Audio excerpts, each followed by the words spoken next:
My name is David D. Schindele, Captain, U.S. Air Force, retired. In 1966, I was involved in an incident while stationed at Minot Air Force Base, North Dakota. I was told to never speak of the incident again, and also told that as far as I was concerned, it never happened. Because of that, I am before you today with a bit of trepidation. I must say a lot of trepidation, as I have never before shown my face in person on this matter.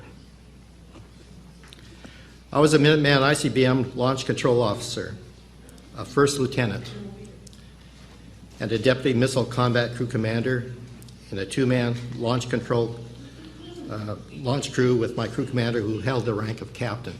He was about 15 years older than I. You can show that first slide, please, if you can. I held a top secret clearance, which was required for my job. It all began one morning when I was watching TV while having breakfast, and I heard the local news announcer mention that some residents in the town of Mulhall, North Dakota, had seen strange lights overnight, which they attributed to a UFO. This caught my attention because I was scheduled for duty that morning at a launch control facility called November Flight, about 3 miles west of Mulhall and about 37 miles north of Minot, North Dakota. I lived in the town of Minot at the time, and I drove to the air base to attend the morning pre-departure crew briefing at wing headquarters, where all 15 missile crews would normally meet each day prior to pulling alert duty at their respective launch control facilities. During that pre-departure crew briefing, it was mentioned that some missiles at November Flight had gone off alert, but there was no further information provided. I immediately connected this to the news item that I heard earlier in the morning regarding a possible UFO sighting near the town of Mulhall. When the briefing was over, several of the launch crews seated near me commented about the news item, which they had also heard that morning. And there was speculation about a possible connection with November Flight. My crew commander had also heard the news item. And we were both anxious and quite curious about what we might find as we drove out to the launch control facility. If you could display my second slide.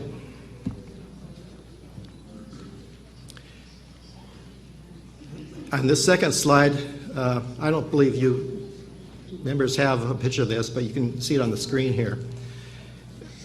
This is the November Launch Control Facility from an air view from Google Earth. If you could show that again.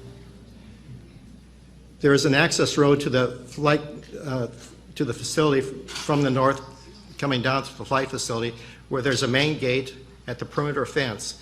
The perimeter fence goes around the launch control facility building, top side, and there's a garage to the right of the main gate. The usual procedure upon arrival was to inspect the grounds and building, but this time my commander immediately went into the security section of the building to debrief security personnel and guards. The security center was the topmost north side of the building, near the main gate. I entered the facility from the back door at the end of the facility, and then encountered the site manager, a tech sergeant, who immediately took me into the day room and asked if I had been briefed on the previous night's events. I said I hadn't.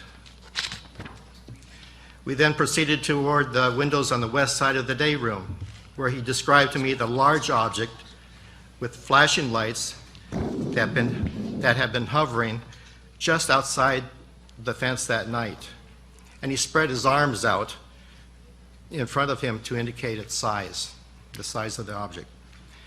Based on his description, I estimated the object may have been 80 to 100 feet wide and approximately 100 feet from the building, maybe a bit closer. I immediately asked if it had been a helicopter, and he said that it just hovered with no noise being heard, quite unlike the usual noisy helicopters heard from within the building. I also asked what the flashing lights were like, but he could not answer. They were unlike any he had ever seen. They were not like the usual beacon lights on planes, but something like a pulsating glow. He then said the object, while hovering close to the ground, then glided to the right toward the north end of the building and out of sight. The object then came into view from the security section of the facility and hovered just behind and slightly to the right of the main gate, concealed partly by the large garage located within the fenced area to the right of the gate. As you can see there, the garage is labeled the second position of the object. This location put the object almost directly above the hardened launch control capsule, located 60 feet below ground. All our missiles, our 10 missiles, were located 4 to 14 miles away from the launch control facility. This capsule was located approximately underneath the garage. This was the launch crew quarters and the launch control center for all 10 interconnected nuclear-tipped missiles that were located away from the launch facility. Security personnel confirmed everything that the site manager had related to me. My commander and I then proceeded to take the elevator down to the launch control center, the capsule, to relieve the two-man officer crew below. After entering the capsule, our eyes were immediately transfixed on the launch control console, which showed that all missiles were off alert and unlaunchable. We had never seen such a thing before. The outgoing crew briefed us on the wild events that transpired overnight and indicated that the missiles malfunctioned at the time the object was hovering directly above the capsule and next to the main gate. We speculated on the possibility of an EMF pulse that might have created the situation. We had no doubt, however, that the 10 outlying nuclear-tipped missiles of November flight had been compromised, tampered with, and put out of commission by the object that had paid a visit. Normally, it's quite unusual to have even one missile down, except for maintenance. And Wing Headquarters was very proud of having more than 95% uptime for all 150 missiles of the wing. The following morning, after we had been relieved by the follow-on crew, we arrived topside, and I attempted to further query the flight security controller who had been on duty at the time of the situation. But he interrupted me, and he said that he had been instructed not to discuss the incident. That is when my commander then told me that he had received a call while I was on a scheduled rest break down below, and he was told that we were never to discuss the incident. When I asked where the directive came from, he said the OSI. He evidently received a call from the OSI.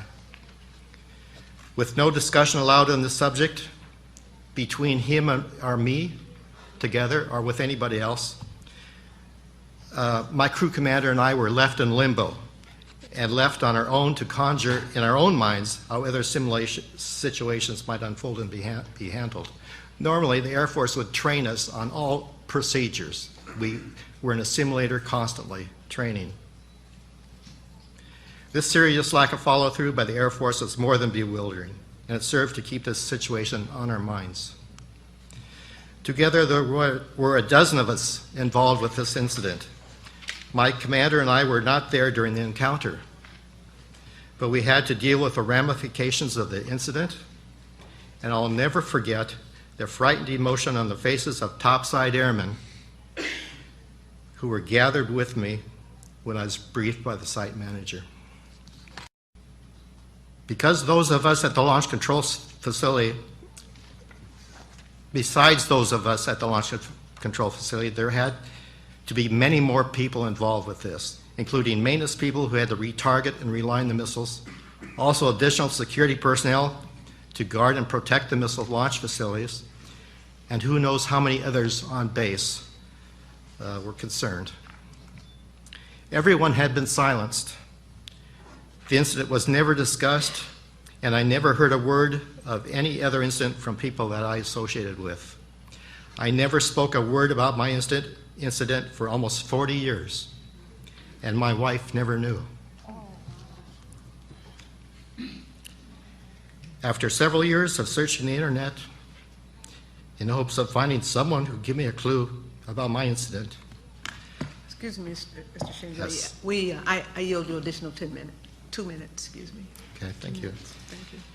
I then found what was described by Captain Robert Salas, and I felt immediate, joyous freedom from my haunting memory.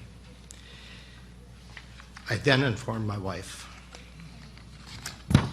Since then, I have run across several Missileers from my days at Minot who were there with me in the wing, and 2 of them have gone public with their own experiences.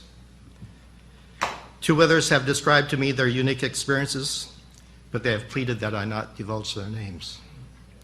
They fear losing their Air Force pension, are losing their personal integrity and keeping a secret, or being ridiculed. I also know of 2 other officers involved in incidents, but they will not admit to their secret, probably for the same reasons. And then there's the late Captain Val Smith of my squadron, who is mentioned in official documents released by FIA.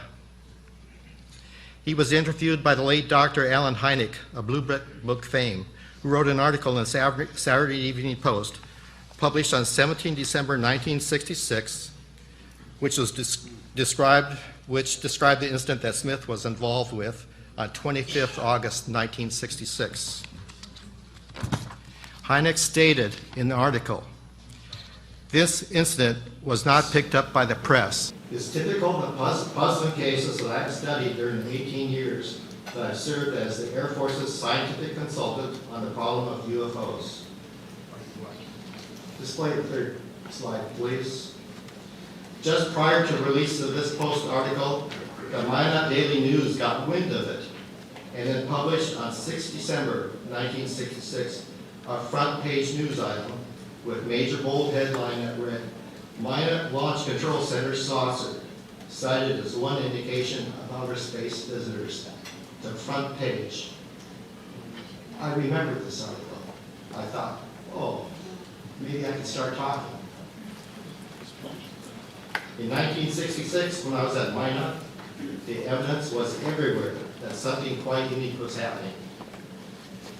But I was embedded in a shell of silence.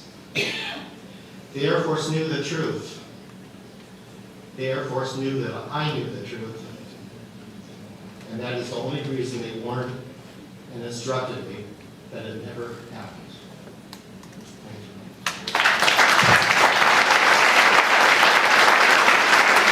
Down in Mulhall, North Dakota, had seen strange lights overnight, which they attributed to a UFO. This caught my attention because I was scheduled for duty that morning at a launch control facility called November Flight, about 3 miles west of Mulhall, and about 37 miles. Slide, please, if you can. I held a top secret clearance, which was required for my job. It all began one morning when I was watching TV while having breakfast, and I heard the local news announcer mention that some residents in the town. My name is David D. Schindele, Captain, U.S. Air Force, retired. In 1966, I was involved in an incident while stationed at Minot Air Force Base, North Dakota. I was told to never speak of the incident again, and also told that as far as I was concerned, it never happened. Because of that, I am before you today with a bit of trepidation.